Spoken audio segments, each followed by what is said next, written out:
Sunday blues,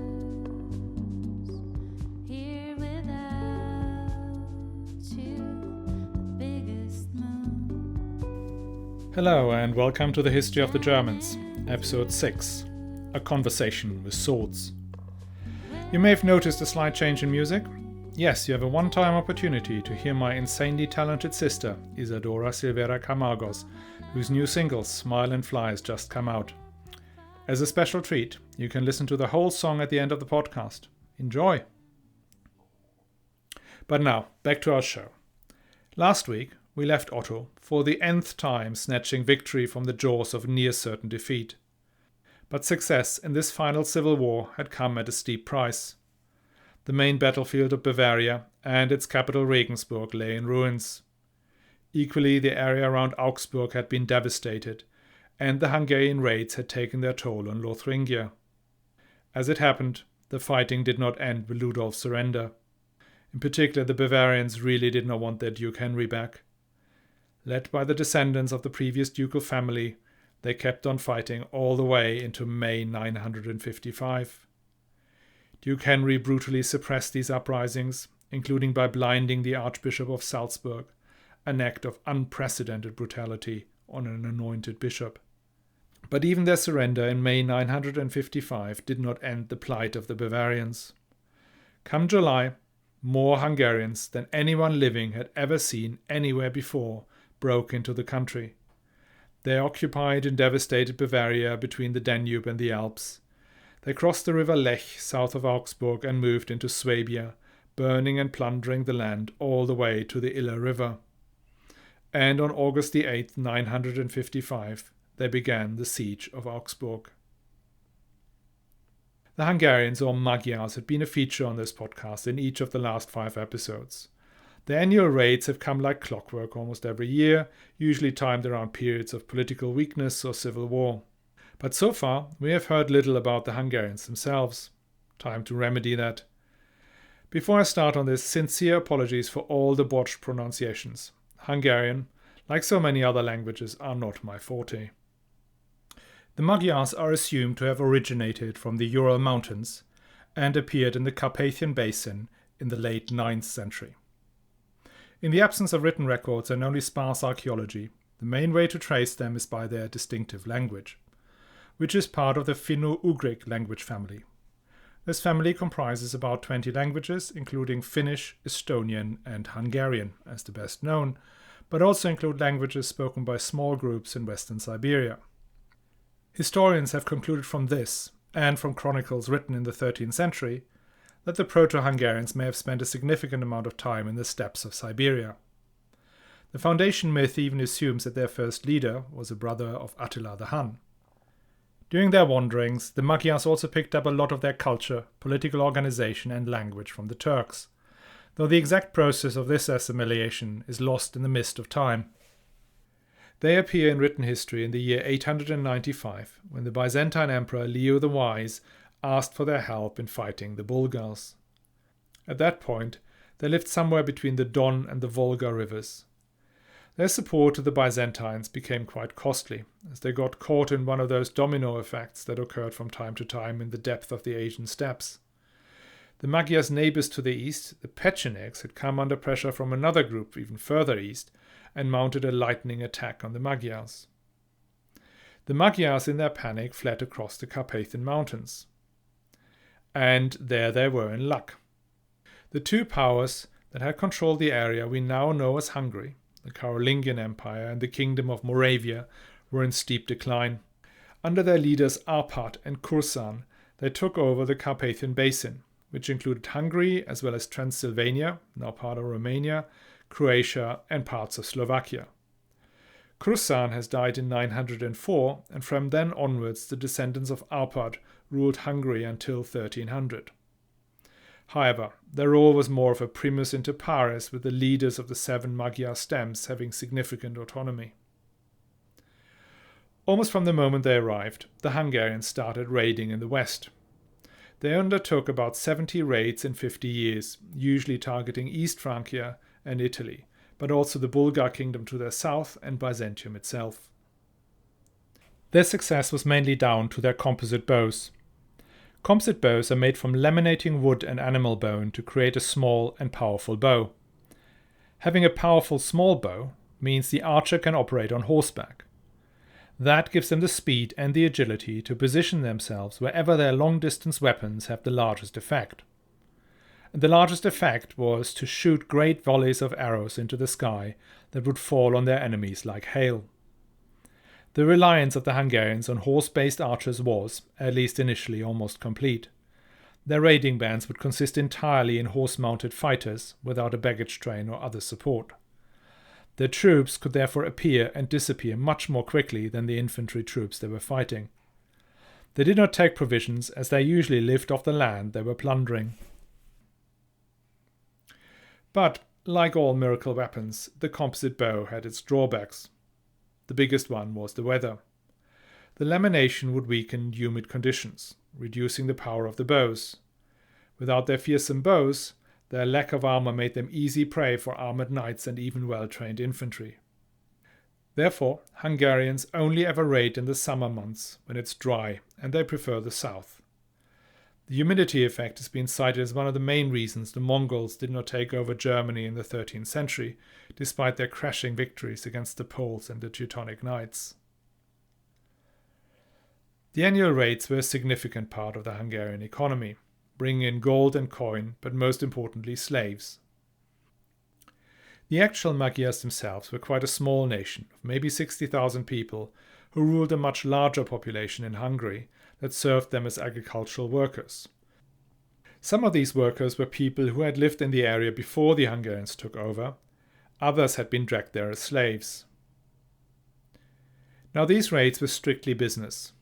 The riders were not motivated by any ideology or ambition to conquer. All they wanted was to get hold of valuables and slaves and get home quickly. That is why they typically focused on the richest and least defended places, i.e. monasteries. They would occasionally attack cities, but only when they were rich and poorly defended, a combination usually quite rare. Their business-like approach made them attractive as allies to be called in to support one or other party in a political dispute. Since they had no intention to stay, you could pay them to terrify your opponents, and afterwards they would go home, albeit laden with gold. That might have been the calculation of Otto and Ludolf during the Civil War of 954, when either or both called them in to help. I am wondering whether the Hungarians did not see the raid of 954 as a bit of a failure. On paper it looks very impressive. They plundered Bavaria, Swabia, Lothringia, then entered France from where they turned south and, stealing still everything and anything they could, ran through Burgundy and Provence, when they turned left and sacked northern Italy, before getting safely home.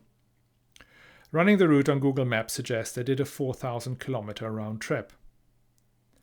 This had sure yielded quite a bit of gold and coin, but what about the slaves? Dragging hundreds or even thousands of slaves across Europe on foot must have slowed down the Hungarian army. On top of that, you had the logistical challenge of feeding and guarding them. Given these challenges, it makes sense for the Hungarians to think about establishing permanent posts along the way, where they could deposit plunder for future sale. That is what the Vikings did, for example. And finally, in the 950s, the political landscape had fundamentally changed. In the early years of their raids, both superpowers in their orbit were weak. But between 920 and 950, the East Francian Empire unified and recovered under Henry the Fowler and Otto. At the same time, the Byzantine Empire experienced huge successes against the Muslims in the south and the Bulgars to their north. That meant, outside periods of internal struggles, raiding had become harder and required much more manpower. There was even a question whether the risk-return ratio of this kind of business was still attractive. Now the massive raid of the year 955 brings all of these strains together. The Hungarians mustered the largest unified force to enter Germany they have ever fielded. It was led by three of their most important chieftains, including Bulshku, who had grown up at the imperial court in Constantinople and held the title of Harka, or chief judge and chief warlord. It is quite likely that they have been called in by the last survivor of the former ducal house of Bavaria, who had been so brutally suppressed by Duke Henry. That would explain why they traveled through Bavarian territory at quite a pace and targeted Augsburg, the city of one of Henry and Otto's strongest supporters, Bishop Ulrich of Augsburg. Finally, they sat down for a proper siege, having brought along siege machinery and people to operate them. That suggests they were intending to stay for good, establishing a permanent staging post for future raids. Augsburg seemed a nearly ideal place for that. It was founded by the Romans and sat at the intersection of what was left of the old Roman road network. Its fortifications were comparatively weak, and it had been besieged the year before. Its walls were low, and they had no towers. The siege of Augsburg begins on August 8, 955. The city's defense consists of a troop of armored knights, led by the bishop's brother, and the local populace, presumably equipped with knives and pitchforks. Given the weakness of the walls, best guess is they can hold out for a little while, but not for very long. But let's leave the citizens of Augsburg staring at the enormous Hungarian host outside their walls and look at what happened further north. King Otto had returned to Saxony after the siege of Regensburg in 954. There he had received some Hungarian ambassadors who he rightly assumed to be spies trying to get an understanding of the state of the royal armies. A few days after he had sent them home, he received note from his brother Henry that the Hungarian army had broken into Bavaria. That was probably around the end of June, early July. Now, time is of the essence. Otto needed to muster an army, any army, fast. What he got was a bit of a motley crew. So he immediately jumped on his horse and with his household troops rode hell for leather south. But he did not manage to bring along more than his elite fighters, since the Slavs had risen up again, so that most of the Saxon armies were needed to stay on the eastern border. Equally, his brother Brune did not send any troops from Lothringia, either because there simply wasn't enough time, or because he feared the Hungarians would go around Otto's troops and raid Lothringia as they had done in the year before. That means apart from his personal bodyguard of Saxons, Otto's army consisted of 3 contingents of Bavarians under Otto's brother Henry, 2 contingents of Swabians, led by the new Duke Burkhard, 1 contingent of Franconians led by, surprise, surprise, Conrad the Red, and, even more surprising, a large contingent of Bohemians, led by our old fratricidal friend Boleslav. Given Otto's army was made up of in total 8 contingents, one of which consisted of allegedly 1,000 Bohemians, that gives us a high estimate of 8,000 men, though it is likely that the number had been considerably lower. For the opposing side, if we work on the assumption that the total Magyar population in Hungary was 60,000, of which 20,000 were active fighters, and it's likely that they would not have sent all of them, it suggests a high estimate of 10,000 Hungarians. They may have had some camp followers and slaves along to operate the siege engines, which suggests the overall army may have been a bit larger. In any event, the Hungarians outnumbered Otto's troops by a margin. Now, practically everything that I will say now about how the battle unfolded is heavily debated. We have 2 sources fairly close to events and another 3 written many years later, and all 5 give slightly different accounts. Plus we have some Hungarian accounts which were written over 200 years later. Now what is not disputed is that on August 8th the Hungarians begin the siege of Augsburg. The city nearly fell on their first attempt when they pressed on the eastern gate in large numbers. However, the armored knights scored a success when they killed one of the Hungarian leaders. Shaken by this loss, the Hungarians retreated. With the Hungarians back in their camp, the citizens of Augsburg worked through the night strengthening their weak defenses, building palisades and digging trenches. On the morning of the 9th, the Hungarians come back, now fully equipped with ladders and siege engines. I guess morale in the city was severely dampened when they saw the great host arriving. But no major attack takes place. Now what has happened? One of these last surviving members of the former ducal family, who probably have called in the Hungarians, had come to the camp and told them that Otto's army had arrived. The Hungarians sat down for a war council and decided that if they beat the field army first, the city would fall immediately. In the afternoon, the Hungarian army moved off onto the Lechfeld, a large floodplain of flat gravel near Augsburg, to offer battle. The terrain suited them and their fighting style, plus they had won a battle there already in 910. Their horses could move rapidly over the full range of the plain. Otto had no choice but to accept the battlefield. If he had tried to lure them into a more suitable terrain for his army, the Hungarians would have simply ridden away and evaded battle until he came out. So, next morning, the 10th of August, the feast of St. Lawrence, Otto took his troops down to the Lechfeld. He had lined them up in 8 detachments as follows. The first 3 battle groups of Bavarians were in the front. Then came Conrad the Red's Franconians, followed by Otto himself with his bodyguard.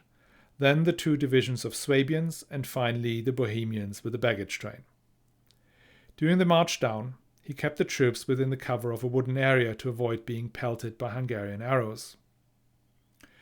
Whilst Otto's soldiers snuck through the bushes to avoid being shot at, they did not see that the Hungarians had gone behind the army and attacked the rear guard. And that was quite successful. They captured the train, dispersed the Bohemians, and caused heavy damage to the 2 Swabian columns that had marched just ahead of the train. But once they had captured the baggage, their discipline broke down. That allowed Conrad the Red to bring down his Franconians, fall on the plundering Hungarians, beat them back, and free their prisoners. When Conrad and the Swabians rejoined the army, it became clear that the Hungarians had inflicted major damage, with 3 out of the 8 columns severely weakened. Now Otto then addressed his troops, and he said, "As we all know, they fight almost without any armor, and, what is our greatest relief, without the help of the Lord. The only shield is their bravery, whilst we can hope for the protection of the Lord. We as masters of all Europe would have to be ashamed were we to surrender now. We rather want to die in glory than being beaten by our enemies, taken away in servitude, and even be strung up like feral animals." Basically, he says, we have the better armor, we have the help of the Lord, and guys, if you do not get yourself in gear, we will all be strung up like rabid dogs. This seems to have worked, though the first item on the list was probably the most important. As you may remember, the fighting style of the Magyars was horse-based archery. The riders would attack and then feign retreat. With their fast horses, they would create a gap over the pursuers until they were at perfect shooting distance. The maximum impact was achieved by shooting volleys of arrows into the sky that would come down on the attackers like hail. The ideal distance to achieve that was somewhere between 200 and 500 meters.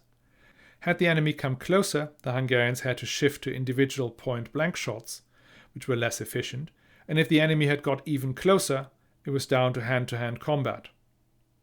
Henry the Fowler had proven that an army of heavily armored knights could break a Hungarian force. The way to do that was to get through the death zone of 200 to 500 meters from the Hungarian lines without getting killed, and then crash into the lightly armored horsemen at full tilt. Once amongst them, the knights with their strong armor and huge swords could easily slaughter them. And that is likely what happened at the Lechfeld. The Hungarians feigned retreat, but Otto's highly trained personal troops and the battle-hardened Bavarians pushed through the death zone at speed, crashing into the Hungarian lines. There might have been a flank attack as well by the armored knights who had been defending Augsburg. These knights had left the city in the night before to join up with Otto, but have not found him in the dark. When they saw Otto's troops attacking the Hungarians dead ahead, they joined the melee from the sides, causing more chaos in the Hungarian lines. There are other theories, one of which is that after the raid on the train, the remaining Bohemians crossed the river Lech and attacked the Hungarian camp.